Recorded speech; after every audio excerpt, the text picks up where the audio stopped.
For millions of Americans, the sight of a policeman instills a sense of calm, faith that order is being kept, that the good guys are watching. But for many others, thousands stopped on the streets of New York because they look or act a certain way. Encounters with the blue and white breed fear, frustration, and anger at a force that some say is bent more on intimidation than serving and protecting. So here's my co-anchor, Bill Weir. Please put your hands up against the wall. It's the kind of scene that could play out on any given day in any city in America. Put your hands against the wall. Men in blue stopping young men of color. Why am I being frisked? As tensions rise. What's going on? In this case, a robbery suspect is cuffed. Listen to me. You're not free to leave. Just stay here. Turn around. What am I being arrested for? I didn't do anything wrong. The others released, and the cops managed to keep it by the book. I don't get it. I understand you're upset, but I'm sorry for the inconvenience. But this scene is just pretend.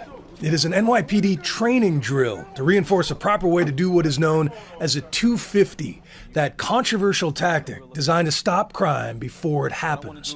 Controversial because critics say 250s rarely happen with this much courtesy and this much probable cause. They say the NYPD stops and frisks way too many innocent men of color for no good reason. He was holding me, he was going through your pockets, going up, down. You want to go to jail? For what? Shut your mouth, kid. What am I getting arrested for? Shut your mouth. What am I getting arrested for? For being a mutt, you know Oh, so that's a law, being a mutt? He was going through my sweater.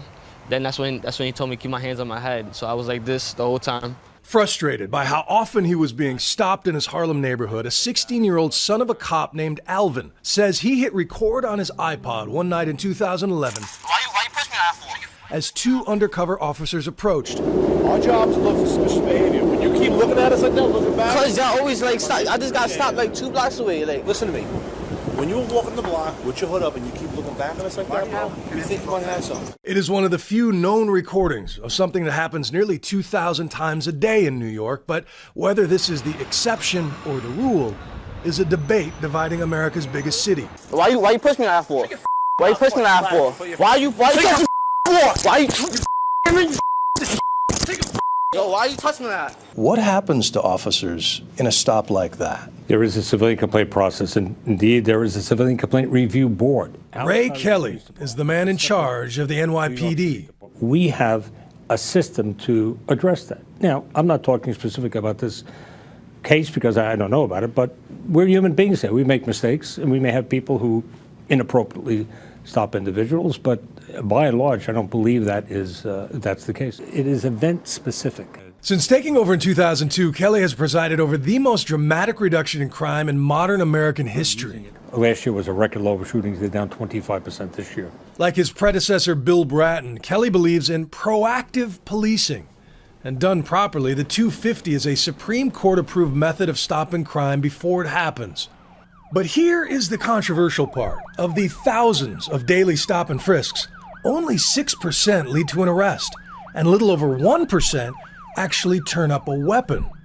Critics say this is proof it doesn't work. Mayor Michael Bloomberg disagrees. That's the reason we need it, to deter people from carrying guns.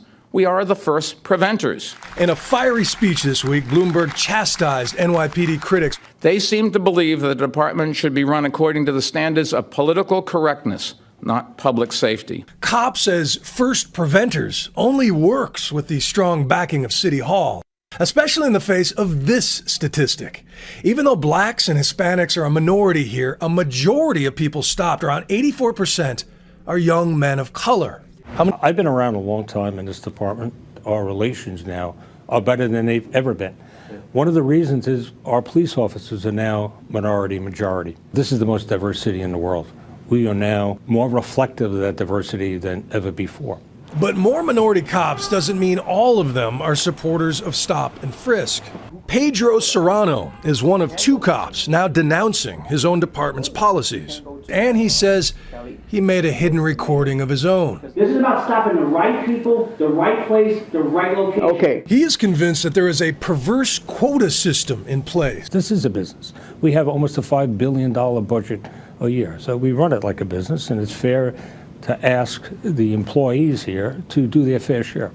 How does a number of 250s a month, a week, a year affect an officer's career? If an officer continually doesn't do what the commander wants him to do, I don't think it's going to positively affect his career, for sure, but I don't think it negatively affects it.